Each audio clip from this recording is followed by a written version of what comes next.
મારા અને ખીલાનું.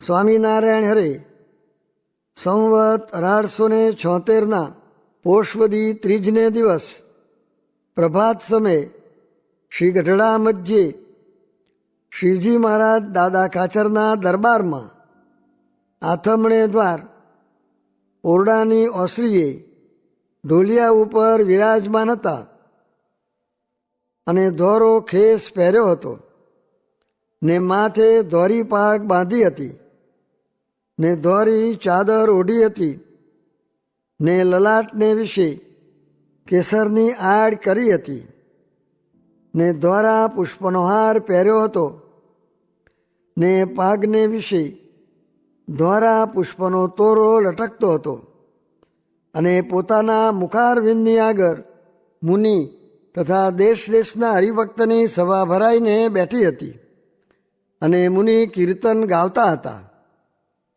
પછી શ્રીજી મહારાજ બોલ્યા છે, સાંભળો, એક પ્રશ્ન કરીએ.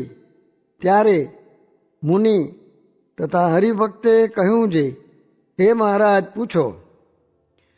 પછી શ્રીજી મહારાજ ઘણીક વાર સુધી વિચારીને બોલ્યા છે, આ સંસારમાં જે વિષયી જીવ હોય તે પંચ વિષય વિના રહી શકે નહીં.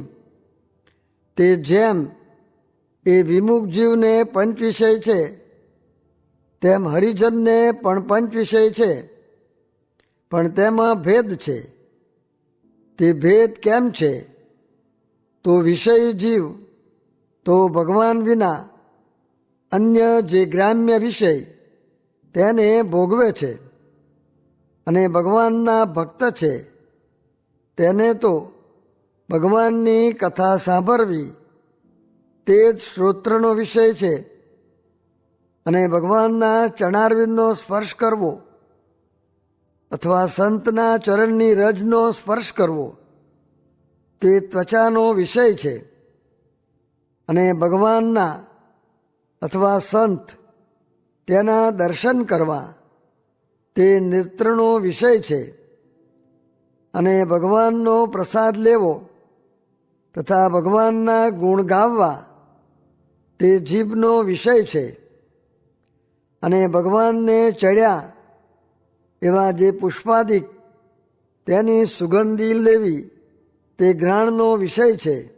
એવી રીતે વિમુખ અને હરિભક્તના વિષયમાં ભેદ છે અને એવી રીતના વિષય વિના તો હરિભક્તે પણ રહેવાતું નથી.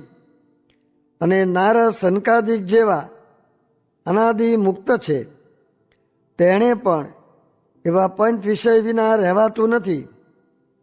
તે સમાધિમાં ઘણાકાર રહે છે, પણ તે સમાધિમાંથી નીકળીને ભગવાનની કથા કીર્તન શ્રવણાદિક વિષયને ભોગવે છે. અને જેમ પક્ષી હોય તે પોતાના મારાને મૂકીને ચરવા નીકળે છે, તે ચારો કરીને રાત્રિ સમયે પોતપોતાના મારામાં જઈને વિરામ કરે છે, પણ પોતપોતાના સ્થાનકને કોઈ દિવસ ભૂલીને બીજાને સ્થાનકે જતા નથી. તેમ ભગવાનના ભક્ત છે તે ભગવાનની કથા કીર્તન શ્રવણાદિક એવો જે ચારો તેને ચરીને પોતાનો મારો જે ભગવાનનું સ્વરૂપ તેમાં જઈને વિરામ કરે છે.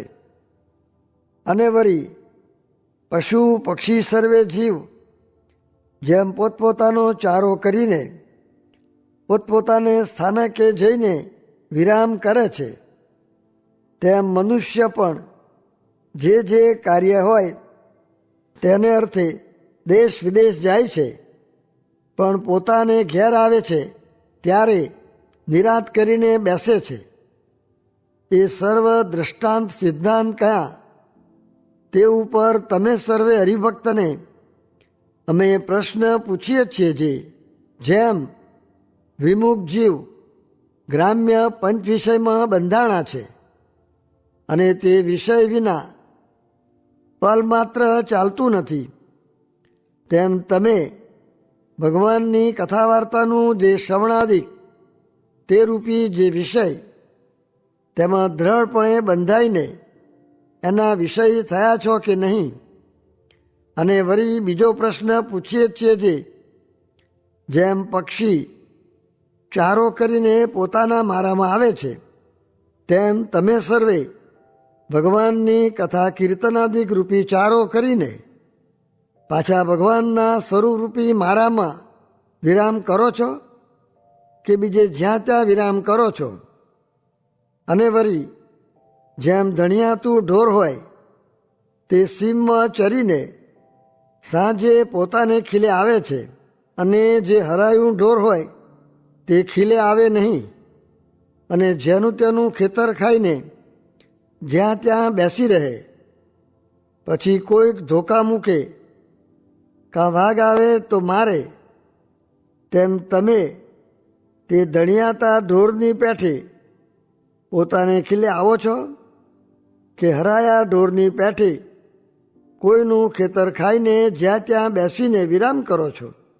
એ સર્વે પ્રશ્નોનો ઉત્તર પોતાના અંતરમાં વિચારીને મોટા મોટા હો તે કરો.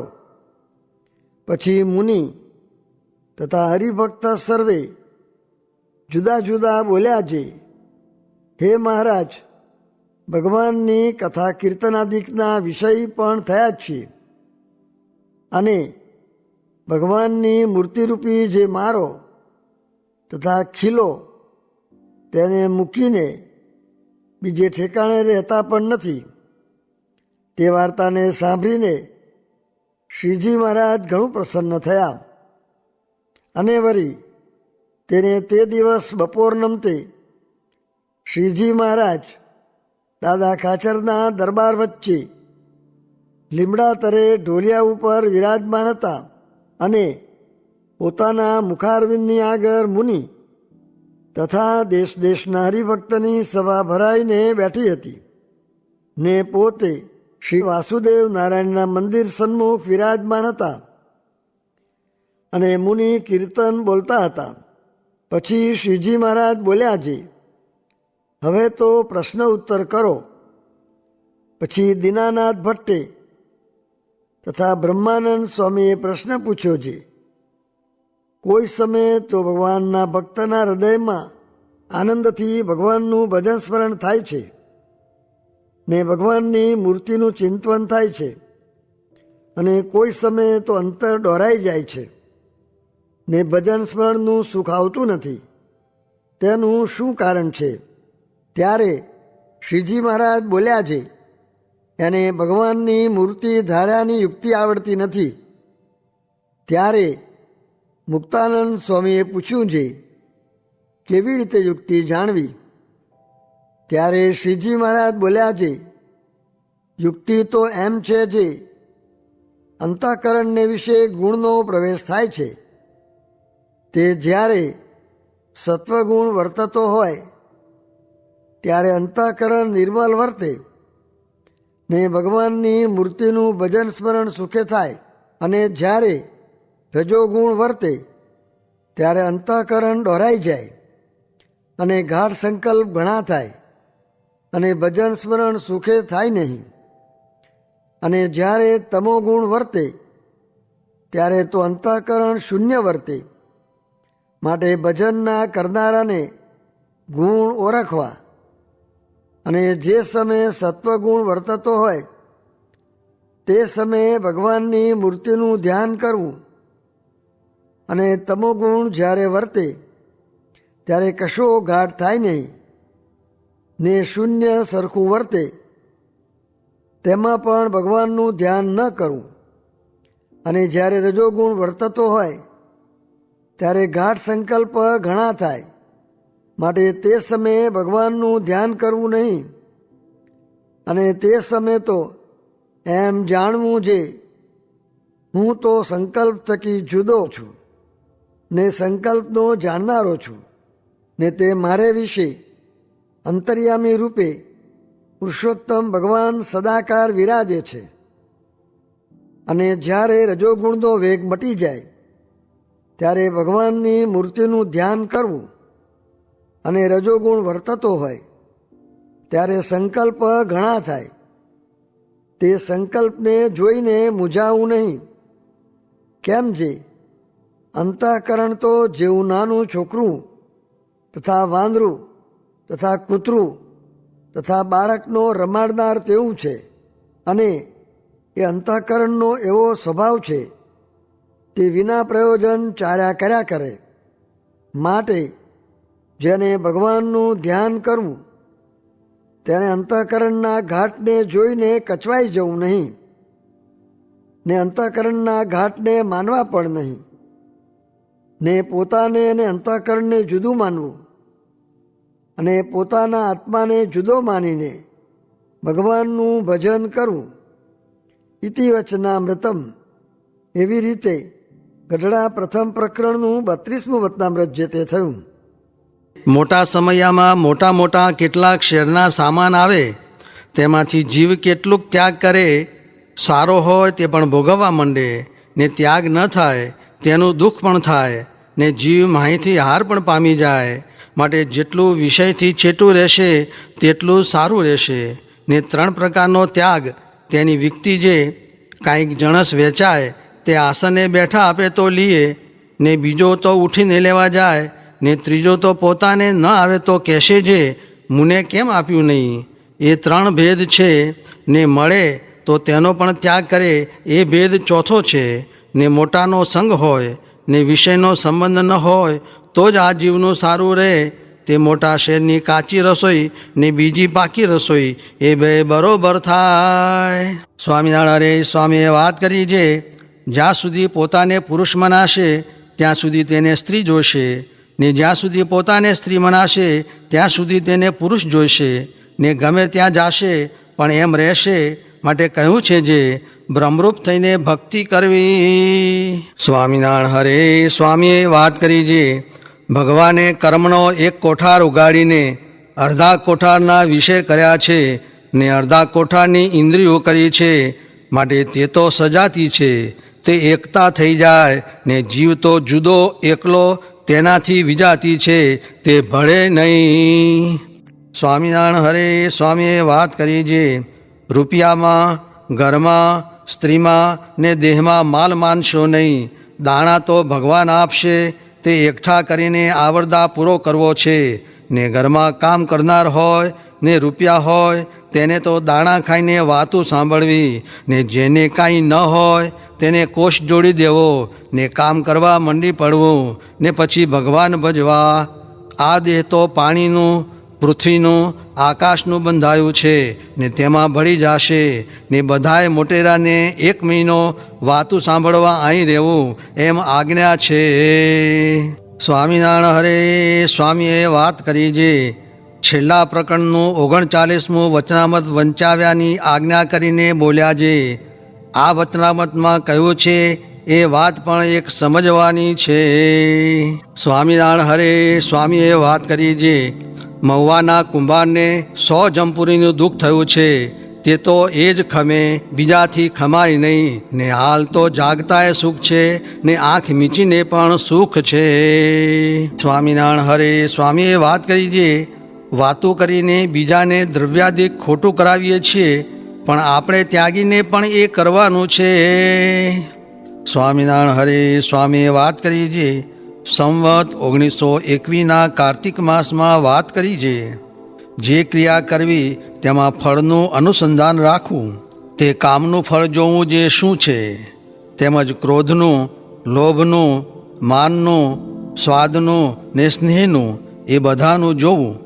તેને કહું તે સાંભળો જે કામમાંથી ઇન્દ્રને 1000 ભગ થયા ને ક્રોધમાંથી દુર્વાસાનું ભૂંડું થયું ને માનમાંથી દક્ષનું ભૂંડું થયું ને લોભમાંથી નંદ રાજાને દુઃખ થયું ને સ્વાદમાંથી શૃંગી ઋષિનું ને સ્નેહમાંથી સર્પ થવું પડે છે. એવા કેટલાક કહીએ. એ માર્ગ જ ભૂંડો છે. માટે જે તે પ્રકારે દેહ નિર્વાહ કરીને સમાગમ કરી લેવો ને આ લોકમાં તો નહીં જ રહેવાય. એમ 4 વાર કહ્યું. બધું કરીએ ને સુખ માની બેઠા હઈએ પણ ભગવાન છે તે જ્યારે ઘાંટો ઝાલશે ત્યારે અન્ન કે પાણી નહીં ઉતરે. સ્વામિનારાયણ હરે સ્વામીએ વાત કરી છે. પછી વળી એક વાત કરી છે. એકવાર અમે ધોરાજીને પાદર બેઠેલ, ત્યાં ખાતરના ઢગલા પડેલ.